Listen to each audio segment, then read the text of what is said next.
I'm not gonna play a losing game. I'm gonna play what I'm gonna win at, and I win at making music. Hey, this is Lucky Daye, and this is Billboard News. Trees got the smoke, now we just need a lighter. That body all breaking down, think I need you. So no, spending every time to get everything I want. Welcome, Lucky Daye. Thank you for having me. So I was telling someone here earlier on the team, I was going out to a dinner last night. On the radio, Stevie Wonder's KJLH, That You was playing. And I'm like, oh my God, because I'm supposed to talk to him tomorrow. There's only one thing missing in life, that's you. On the way home, Hurricane was playing on the same station. So Stevie, like, Stevie likes you. come on. You know, I just invited Stevie Wonder to my show. Like, I told my MD, he said he knew somebody that knew him. Okay. So I told him when I'm in LA, just know Stevie Wonder gonna be at my show. Great, great. And congratulations, because at least this week, That You is up to number 3 on the Right? R&B Airplay, Man, number it's good 3, to know. so congrats. It's good to know, it's good to see. What was your creative mindset heading into working on Algorithm? My mindset was, I kind of wanted to talk to myself as if God was talking to me. I think the only voice I really hear when I'm not trying to make a voice is God, like if it's something that's progressive. So I was just using that to write letters to myself the whole album, trying to get to know myself, like, who am I, what's my algorithm, the things I don't like, the things I do like.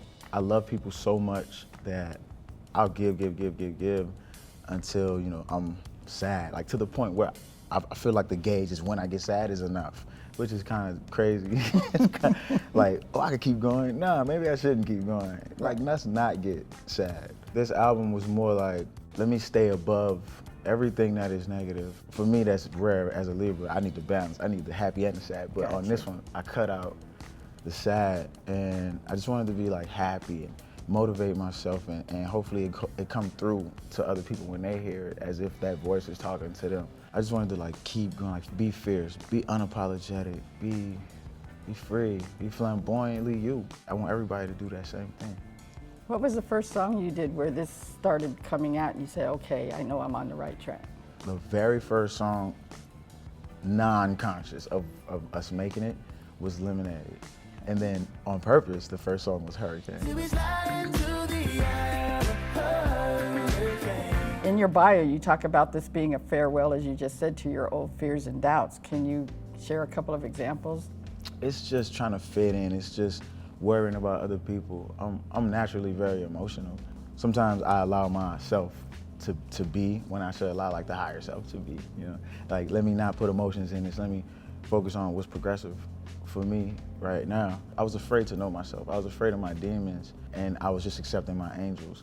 So now I just wake up and say hello to my demons and my angels. You feel what I'm saying? Like, I'm like equal opportunity because they all me. They all make me. So those fears of accepting myself are gone. On your earlier albums and EPs, your vocals, especially on this one, still pristine and emotionally on point. Thank you. But with Algorithm, the futuristic production, the sound, and you're integrating more influences like rock and pop and other genres. And you specifically mentioned the Eagles, Journey, and George Michael. So why those 3 particular acts? They all worked where they didn't focus on genres. They focused on just the music, and then they let the industry put them in a genre.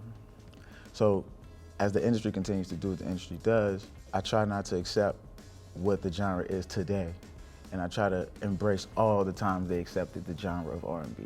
So in my mind, I'm just like, let me just capture all the R&B, like all the soulful voices that there is, no matter what they look like, and throw that all in one pot on some gumbo Louisiana type-ish, feel me? So I just wanted to like throw that in there and just see what I can do with what kind of chemical reactions I can make with that. But it came out electric, and it came out fierce, it came out strong. So once again, you're working with somebody I think you worked on every project, D-Mile. Oh yeah, the GOAT. And your engineer, John Kersey. So Yes. talk a bit about the relationship that you guys have creatively. What is it that D-Mile brings? What is it that works with you and John Kersey, and then the whole package together? It brings opposition, which is great. I feel like it's healthy. We debate a lot in the studio because all of us are so musically intellectual. We all have different sides of how we learn music, and even still in a room, we hold what we know to ourselves, and then we bring it to each other. We respect each other's viewpoints. We argued so loud this one session. About what? It was about this song on the album called Breaking the Bank. And I'm like, take it off the album, yo. She gets them just for the money. She even will listen. They're like, why? I'm like, we don't need another funk song. It's a funk song on there, and then that's coming like right after. It's making me mad. Like, Too jarring. I don't like it. I don't like it. So they're like, it's not funk. So we spent all day. We spent the whole session playing funk songs from everybody, playing psychedelic songs from everybody, just to come to the conclusion that D-Mile was right. But it's all love, and we respect each other's opinions. We just love each other's minds. Like, we love each other's minds. So talk a little bit too about what I like is yourself, D-Mile, Victoria, different artists now with this renaissance happening, really pushing the boundaries of R&B. Starting with, what is your definition of R&B? Because I think a lot of people have kind of an old school impression of what the genre is. I just kind of say rhythm and blues. That's what it is, right? I don't want to be petty, but if it has rhythm, and if it's soulful and bluesy, oh, my baby left me. I'm talking about what I've been through and I'm being vulnerable. It just sound like R&B in my mind. I don't know. Maybe I'm confused. Maybe I just love music so much that I want everything to be R&B, but I honestly think that R&B is everything. And not to say that everything else isn't R&B, right? But I don't want people to forget, like, R&B is everything. We've been from the beginning, and we're gonna be here at the end. Like, it's the literal foundation of most music and music genres. So we're gonna get into the specifics of some of the album tracks. There's 14 tracks, right? Let's start with the singles. Start with That's You, which was written and co-produced by Bruno Mars. All this feeling, but you can't afford me what I need. That song came to be with just like pure chemistry. It was like Happy Birthday, everybody. Bruno walked in the middle of our session, messed up our song we was recording, but he came in with a guitar melody. He was joking or whatever, but I took it home and tried to put some words to it. In my mind, I'm like, all right, I want to make Bruno proud with this song. Was that the first time you two had worked together? That's the first time we did a song. Yeah. Wow. So why do you think the song that, as I said earlier, it's #3 right now on our airplay charts? What is it about the song that resonates, you think, with fans? When it comes to like belting songs and really singing just with full-on emotion and getting out of the comfort zone.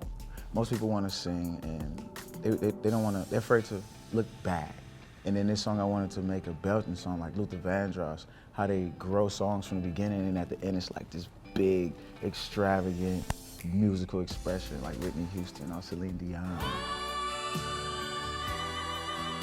So Hurricane, I think, is a prime example of how you and D-Mile connect. And I think this was the first song you said that was recorded for the album? Mm-hmm. Okay, Purposely, so talk a little bit about Hurricane. Hurricane was literally the beginning of me talking to myself as if I was some higher power. It ain't gotta be that difficult. Cause in my mind, I'm tripping all the time. And if you read the words, it'll make more sense to you. In the eye of the hurricane, I didn't wanna lose the audience, so I made it sexy. Being a writer, you can like use concepts as double entendres, and I do that a lot, double, triple. That's how I feel fulfilled. The eye of the hurricane for me is chaos in my life. The eye of the hurricane for my fans, it's like the woman. It's too much to explain. It's sliding into the eye of the hurricane. Well, and I should have said earlier, preferencing the question, hurricane is spelled H-E-R, all caps. Exactly. And then I-cane. Yes. Yeah. Okay. Yeah. All right. So there's your double entendre. There okay. it is. All right. And then most recently is Soft, which is 5 minutes and 18 seconds long. Ooh, with I'm you got some great. When I was listening to the album, you got some great tempo changes, and then there's little things you do at the end when you think things are done, and then you add some little extra sauce on there at the end. Yeah, got to get it all in there. Yeah, most of the songs on the album were 4 minutes or longer. So was that intentional? I think Diamonds and Teal, your closing song, is almost 6 minutes. It was definitely intentional. I'm not gonna play a losing game. I'm gonna play what I'm gonna win at, and I win at making music. So I don't care how long it's gonna be, I don't care how short it's gonna be, I don't care what key it's in, I don't care how stupid you think it sounds, or anyone's opinions about what I'm making. What I'm making is coming straight from the source, and I have to make it because that's why I'm here. So I'm never gonna stop doing it. I mean, It's beautiful to me. Like, I'm just enjoying myself. I don't know what I can say. Okay. And let folks know what Soft about, because that's, I think, the most recent. Yeah, Soft is basically, it's a love song.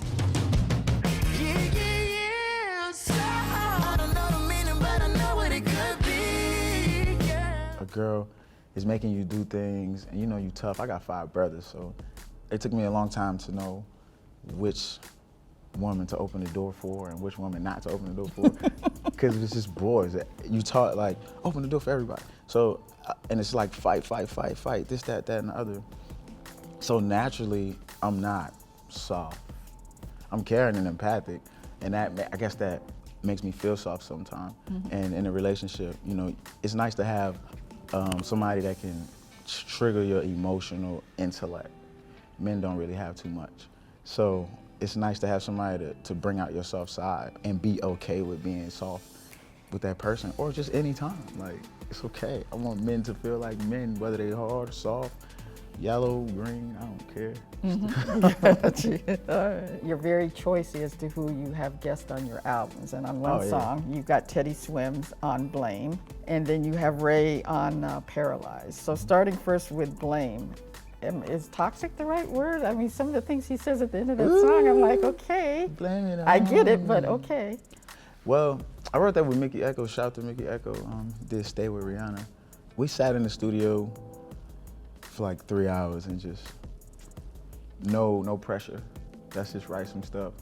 It was a thought that maybe we can get Teddy Swims on this song because he's friends with, like, Teddy. So he FaceTimed Teddy. We had the same birthday, like September 25th. So then that was the end of it. Once you do that, it's like, oh, twin, what's up, twin? So we started talking, and then next thing you know, once me and Mickey Echo was in the studio with some friends of mine, we sent it to him, he loved it, and he sang his part. I came back and I sang my part. The way we're talking in the song is, you know, you can blame me for everything that's on your mind. Like, put it on me, you know what I mean? However way you need to. Like, if you want to throw a pillow at me, throw a pillow at me. You want to blow me a kiss, blow me a kiss. You want to bite me, bite me. You know what I mean? Like, blame it on me. Blame it on my ego. Blame it on my pride. And then Ray, such a love ballad, but aching and searing, and talk a little bit about that song. That's a very serious song. It's my deepest hope for what love looks like. When you're a kid and people explain love, you paint it like crazy good, like amazing, it's beautiful. And then when you grow up, it's like, love is a responsibility and an obligation for real. It's not all colorful and paradise, like you thought. So that song is just like, even though all of that still stands, the moon has the sun, the bees have the flowers, matter has lack of matter, you know, space has time, everything has someone. And Paralyzed is just the name that we took. But if you listen to the hook, I use the word pair in a lot of different ways. So it ignites the fact that we need each other. And in the verses, we explaining it in that way. But Paralyzed is the way, we need each other so much that I'm paralyzed. I can't go nowhere, I have to be with you. I'm not leaving, paralyzed. Say love's easy, oh, paralyzed. All right, you mentioned this song earlier, Lemonade, and you said there's always one song on your albums or EPs that makes you cry, and this is the one song that makes you cry. So if you can share why this song and what it means. Lemonade is the most reflective song on the album because it's a struggle song, and anybody that's been through anything, if they got back up, they'll say, I stood up and I don't lose until I quit. And I didn't quit, and I'm on my feet. I made lemonade, and it's a celebration. I think the last Grammy cycle, you had 5 nominations, and 3 of those were songwriting, for your songwriting contributions. Beyoncé, Alien Superstar, a couple of songs for Mary, and Victoria, she was known for her songwriting as well too. So talk a little bit about making that transition from songwriter to solo star. When did you know you were on the right path and it was time to make that pivot? When I met Victoria, she was already an artist. Most artists don't write. I actually love when people highlight the writing side, and Victoria's one of those people that she's been writing since she's been an artist. As part of her artistry. just like me, and that's what kept the continuity, and like we have this glue where it's like, okay, we know where we came from. We know where we came from. We know what we was trying to do. We know where everything went. We know where this can go, and we know we're not gonna stop. At the end of the day, she's one of the best artists like right now. But when was your pivot? When did you know that it was time for you to step forward as a solo? I've always been an artist as well. I've just taken the check. Did you feel confined by the industry, or? Yeah, I've taken the check. Okay. You can't just move to LA and then be like, I'm an artist and then come out unless you just know people. Mm-hmm. Unless somebody just believe in you like that. I'm my number one supporter. I've always been my number one supporter. If I don't have nobody screaming behind me like, yo, he's the next, then you know, kind of look crazy, me going in the room like, I'm fire. I try to take a humble approach, and sometimes the humble approach will allow people to think that they can take advantage. And for me, that turned once I realized I don't have to do that. I could just take my music and keep it. And in the moment I did that, that's when everything changed. I don't know that people know that you've written Latin stuff, Yeah. K-pop, country, EDM. Why is that important to you to be able to be in all those different genres? And is it to break people's perceptions of what R&B is? I could care less what people think about what comes out of my gift, because it's my gift. For a lot of R&B artists and whatever artists are in whatever genre, they're that. And then they make people like Stevie Wonder who can do everything. And you try to put him in an R&B box, make him only do one genre, you're not gonna get the best Stevie Wonder. But if you let him do Stevie Wonder, you get the best music you ever heard in your life. Putting myself in an R&B box or whatever, it's tough because I'm way more. I like making dance music to make people move. I like making music to make people feel, to make people sing along, to make people hokey poke, to make people two-step, to make people bop. I like making music to do everything, jug, shug, all that. You're getting ready to embark on your largest tour ever, so how are you putting that all together? It's fun always preparing for tour. This being the biggest tour is one of the most, it's the biggest accomplishment that I can feel internally because I love being on stage. Any hints you can share right now about what folks can expect? What they can expect is not the same show from last time. When it comes to growth, I don't want to give people the destination so early. I want to continue the journey. So they can expect definitely electric feelings, electric feels. It's probably more strings now. We got, you know, lights, visuals, all types of fun stuff, and I'm way more comfortable. I'll be more vulnerable on stage. I'll be able to like see their faces more clearly. It's just a better understanding. And the more you understand something, the better you get at it. And the feel for the stage just feels like home. So I just can't wait to get there. When you finish the album, you talk about being more vulnerable and like you said, embracing both sides, the angel and the good stuff and the bad stuff. How do you feel now when you finally heard the album, put it all together and sat and listened to it? What was the immediate feeling that came to mind? Did you feel freer? Did you? It's crazy. After each song, I'd be like, oh, that's the best song in the world. Once the album got done, I was like, they're not gonna get it. Why'd you say my that? fear crept right in, like, Okay. they ain't gonna get it, you know. Once 2024 started, everything switched again. I was like, they gonna get it. They will get it. They gonna hit us, and they gonna understand that the boundaries of what is supposed to be has been stretched, and they gonna get it. You said in releasing Algorithm that I have more self-awareness. Self-awareness about what? I have more self-awareness about my surroundings, my atmosphere, my mind and myself. Self-awareness is not nothing that you could be taught or given. You have to kind of want it. So for me, this was more like, let me remove what needs to be removed, improve what needs to be improved, and then cut the boosters on. And it took me a second and a lot. I went through a lot of ups and downs. I went to Brazil. I moved out there for a little bit and came back. And I was like, okay, I'm new. So what is the main takeaway that you want listeners to embrace when they listen to Algorithm? I want it to be a commercial break from the kiosk music. Kiosk music is great, it's quick, it's easy, you get it, it's shiny for 2 weeks. I want to have something that can last throughout time. Something that where they'll say, okay, every song is the same. Let me go listen to Stevie Wonder, let me go listen to Lucky Daye, let me go listen to Beyoncé, let me go listen to Bruno Mars, let me go listen to Coldplay. Like just stuff that's outside the box. But I want them to just take away happiness, fierceness, joy, everything up. everything up. Just be yourself all the way. How would you describe Lucky Daye then? Lucky Daye now, if you had one sentence or 3 to 5 words. Lucky Daye then. Happy and hopeful about life. Lucky Daye now. Aggressive and electric about life. Okay, well, thank you so much for sitting Thank down you. with Billboard News. Congratulations on the new album, the I'm tour, excited. and onward and upward. Let's make some people dance. Exactly, exactly.